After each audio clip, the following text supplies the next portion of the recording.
IELTS রাইটিংয়ে band 7+ পাওয়ার একটা exclusive টিপ আজকে আপনাদের সাথে শেয়ার করব।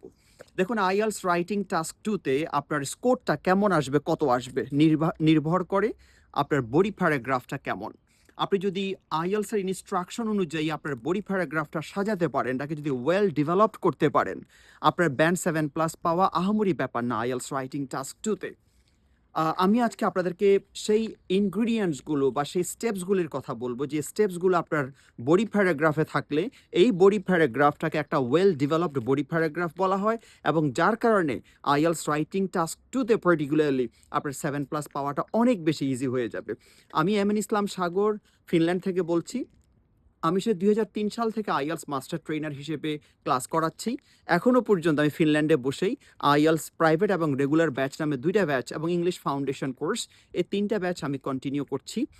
আমার আইএলস প্রাইভেট ব্যাচ আমি মাত্র 15 জন স্টুডেন্টস নিয়ে থাকি, এবং এই ব্যাচে আপনার যতক্ষণ না স্কোর না আসছে আপনাকে আমি ক্লাস করার সুযোগ দেই, সাথে mock test free, language club free.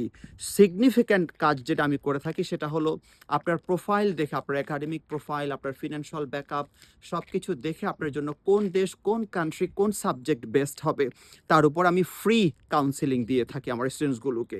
এবং আলহামদুলিল্লাহ অনেক স্টুডেন্ট শুধু আইএলস প্রাইভেট ব্যাচে পড়ে তাদের কাঙ্ক্ষিত স্কোর এবং কাঙ্ক্ষিত দেশে তারা পৌঁছাতে পেরেছে। সময় স্বল্পতার কারণে আমি সেগুলো পাবলিকলি বা ফেসবুকে কোথাও পোস্ট করতে পারি না, তার জন্য দুঃখিত। যাই হোক, যেটা বলছিলাম যে আইএলস রাইটিং টাস্ক 2-র বডি প্যারাগ্রাফি মূলত আপনার স্কোরটা সেট করে। সেই বডি প্যারাগ্রাফে অ্যাটলিস্ট 5টা কম্পোনেন্টস থাকতেই হবে একটা বডি প্যারাগ্রাফে। দেখুন, আপনার আইএলস রাইটিং এর জন্য ইন্ট্রোডাকশন থাকবে, body paragraph 1, body paragraph 2, conclusion থাকবে। আমি আজকে স্পেসিফিক্যালি কথা বলছি বডি প্যারাগ্রাফ সম্পর্কে। আপনার বডি প্যারাগ্রাফে প্রথমতই একটা মেজর আইডিয়া নেবেন টপিক সেন্টেন্স লেখার জন্য। আপনার টপিক সেন্টেন্স আপনার বডি প্যারাগ্রাফের ফার্স্ট সেন্টেন্স হবে। সেই টপিক সেন্টেন্সে আপনার এসেই যে টাইপের তার উপর ভিত্তি করে আপনি একটা মেইন আইডিয়া নেবেন, সে মেইন আইডিয়ার জন্য লিখবেন টপিক সেন্টেন্স। সেকেন্ডলি, আপনার টপিক সেন্টেন্সটাকে এক্সপ্লেইন করতে হবে, যেটাকে বলে এক্সপ্লেনেশন সেন্টেন্স। সেকেন্ড সেন্টেন্সটা হবে আপনার এক্সপ্লেনেশন সেন্টেন্স। থার্ড সেন্টেন্সটা আপনি একটু ডিপার লজিক দেবেন। ফার্স্ট যে মেন আইডিয়াটা দিলেন, সে আইডিয়াটাকে এক্সটেন্ড করে আপনি করলেন এক্সপ্লেনেশন সেন্টেন্স। থার্ডলি, সে আইডিয়ারই একটা আপনার যে ইনস্ট্যান্ট রেজাল্ট বা এটা রিটার্ন কি হতে পারে, আউটকাম কি হতে পারে, তার উপর ভিত্তি করে আপনি একটা ডিপার লজিক দেবেন। ফোর্থলি, আপনার বডি প্যারাগ্রাফে একটা এক্সাম্পল থাকা বাধ্যতামূলক। একটা এক্সাম্পল লিখবেন ফোর্থ সেন্টেন্সে। অ্যান্ড লাস্ট সেন্টেন্সটা, যেটা আমি বলছিলাম 5টা ইনগ্রিডিয়েন্টসের কথা, লাস্ট সেন্টেন্সটা হবে আপনার যে টপিকের উপর কথা বলছেন, আপনি যে আইডিয়া দিচ্ছেন এই টপিকের উপর ভিত্তি করে সে আইডিয়ার ইম্প্যাক্টটা কি, ফাইনাল ইম্প্যাক্ট। লার্জ স্কেলে আপনি যে সাজেশন বা যে সমস্যা বা যে অ্যাডভান্টেজের কথা বলছেন, এটা সোসাইটি বা ন্যাশনালি কি ইম্প্যাক্ট ফেলতে পারে তার একটা লিঙ্ক আপ করবেন মেন আইডিয়ার সাথে।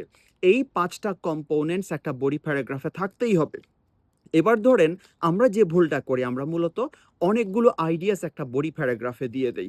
মনে রাখবেন, অনেকগুলো আইডিয়াস দিয়ে আপনি কখনোই ব্যান্ড 5+ স্কোর করতে পারবেন না, বরং একটা মেজর আইডিয়া দেন, সে আইডিয়াটাকে আপনি প্রপারলি ডেভেলপ করেন, যেটা হলো topic sentence, explanation, deeper logic, then example, and finally final result বা ফাইনাল ইম্প্যাক্ট। এই 5টা তথ্য দিয়ে একটা বডি প্যারাগ্রাফ লিখবেন। এবার আপনার যতগুলি বডি প্যারাগ্রাফ দরকার, অ্যাটলিস্ট 2টা মেইন বডি প্যারাগ্রাফ দরকার, প্রত্যেকটার জন্য একই কম্পোনেন্ট দিয়ে সাজাবেন। পরের ভিডিওতে কথা বলবো আপনি টপিক সেন্টেন্স মানে শুধু সাবজেক্ট বা অবজেক্ট দিয়ে লিখলে আইএলসে ভালো স্কোর আসবে না। আপনার টপিক সেন্টেন্স, আপনার এক্সপ্লেনেশন সেন্টেন্স, এক একটা সেন্টেন্সের জন্য কি কি উপাদান লাগবে, এটা বললাম একটা বডি প্যারাগ্রাফের কি উপাদান। এরপরে কথা বলবো আপনার একটা সেন্টেন্সে কি কি উপাদান থাকতে হবে। ভালো থাকবেন, সুস্থ থাকবেন, আসসালামু আলাইকুম।